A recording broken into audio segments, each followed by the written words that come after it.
Good back. Afternoon, we're ready. Back for Chapter 8, Margalo. Because he was so small, Stuart was often hard to find around the house. His father and his mother and his brother George seldom could locate him by looking for him. Usually they had to call him, and the house often echoed with cries of, "Stuart! Stuart!" You would come into a room, and he might be curled up in a chair, but you wouldn't see him. Mr. Little was in constant fear of losing him and never finding him again. He even made him a tiny red cap, such as hunters wear, so that he would be easier to see. One day, when he was 7 years old, Stuart was in the kitchen watching his mother make tapioca pudding. He was feeling hungry, and when Mrs. Little opened the door of the electric refrigerator to get something, Stuart slipped inside to see if he could find a piece of cheese. He supposed, of course, his mother had seen him, and when the door swung shut and he realized he was locked in, it surprised him greatly.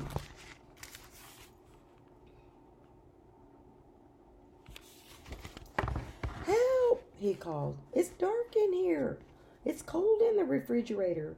Help! Let me out. I'm getting colder by the minute." But his voice was not strong enough to penetrate the thick wall. In the darkness, he stumbled and fell into a saucer of prunes. The juice was cold. Stuart shivered and his teeth chattered together. It wasn't until half an hour later that Mrs. Little again opened the door and found him standing on a butter plate, beating his arms together to try to keep warm, and blowing on his hands, and hopping up and down. "Mercy!" she cried. "Stuart, my poor little boy." "How about a nip of brandy?" said Stuart. "I'm chilled to the bone." But his mother made him some hot broth instead, and put him to bed in his cigarette box, with a doll's hot water bottle against his feet. Even so, Stuart caught a bad cold, and this turned into bronchitis, and Stuart had to stay in bed for almost 2 weeks. During his illness, the other members of the family were extremely kind to Stuart. Mrs. Little played tic-tac-toe with him. George made him a soap bubble pipe and a bow and arrow. Mr. Little made him a pair of ice skates out of 2 paper clips.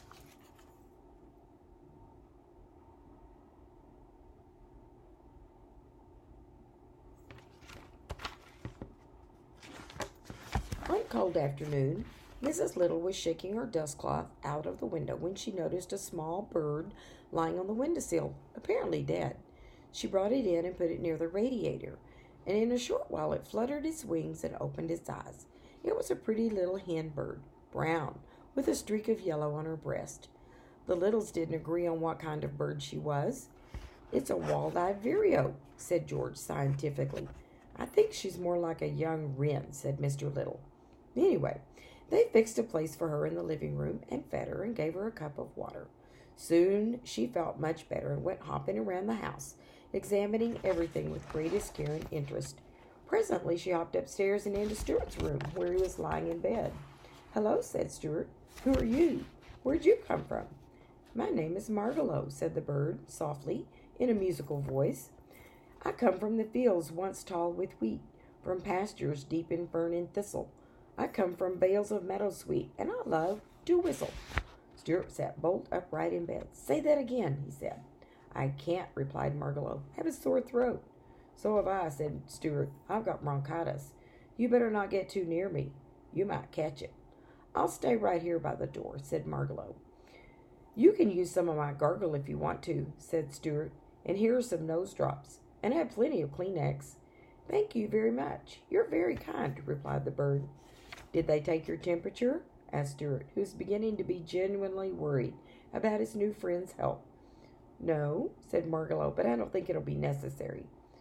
"Well, we better be sure," said Stuart, "because I would hate to have anything happen to you." And he tossed her the thermometer. Margalo put it under her tongue, and she and Stuart sat very still for 3 minutes.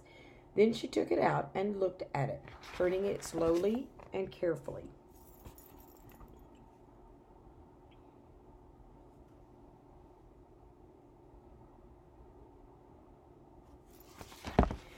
"Normal," she announced. Stuart felt his heart leap for gladness.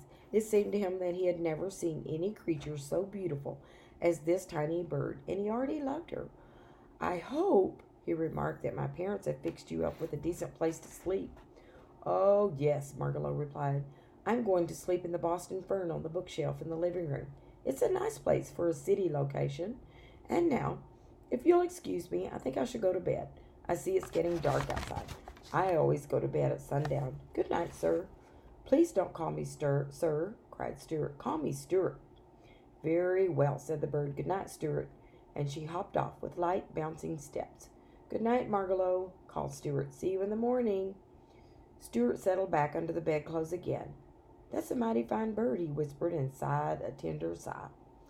When Mrs. Little came in later to tuck Stuart in for the night and hear his prayers, Stuart asked her if she thought the bird would be quite safe sleeping in the living room. Quite safe, my dear, replied Mrs. Little. What about the cat Snowbell? Asked Stuart sternly. Snowbell won't touch the bird, his mother said. You go to sleep and forget all about that. Mrs. Little opened the window and turned out the light. Stuart closed his eyes and lay there in the dark, but he couldn't seem to go to sleep. He tossed and turned, and the bedclothes got all rumpled up. He kept thinking about the bird downstairs asleep in the fern. He kept thinking about Snowbell, and about the way Snowbell's eyes gleamed. Finally, unable to stand it any longer, he switched on the light. There's just something in me that doesn't trust a cat, he muttered. I can't sleep knowing that Margalo is in danger. Pushing the covers back, Stuart climbed out of his bed. He put on his wrapper and slippers. Taking his bow and arrow and his flashlight, he tiptoed out into the hall. Everybody had gone to bed, and the house was dark. Stuart found his way to the stairs and descended slowly and cautiously into the living room, making no noise. His throat hurt, and he felt a little bit dizzy. Sick as I am, he said to himself, this has got to be done. Being careful not to make a sound, he stole across to the lamp by the bookshelf, shinnied up the cord, and climbed out onto the shelf. There was a faint ray of light from the street lamp outside, and Stuart could dimly see Margalo asleep in the fern, her head tucked under her wing. Sleep dwell upon thine eyes, peace on thy breast, he whispered, repeating a speech he had heard in the movies. Then he hid behind a candlestick and waited, listening and watching. For half an hour he saw nothing, heard nothing, but the faint ruffle of Margalo's wings when she stirred in dream. The clock struck 10 loudly, and before the sound of the last stroke had died away, Stuart saw two gleaming yellow eyes peering out from behind the sofa. So, thought Stuart, I guess there's going to be something doing after all. He reached for his bow and arrow. The eyes came nearer. Stuart was frightened, but he was a brave mouse, even when he had a sore throat. He placed the arrow against the cord of the bow and waited. Snowbell crept softly toward the bookshelf and climbed noiselessly up into the chair within easy reach of the Boston Fern, where Margalo was asleep. Then he crouched, ready to spring. His tail waved back and forth. His eyes gleamed bright. Stuart decided the time had come. He stepped out from behind the candlestick, knelt down and bent his bow, and took careful aim at Snowbell's left ear, which was nearest to him.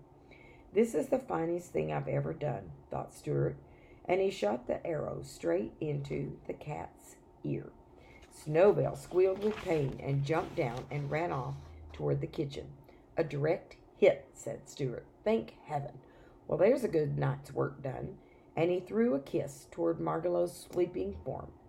It was a tired little mouse that crawled into bed a few minutes later, tired, but ready for sleep at last.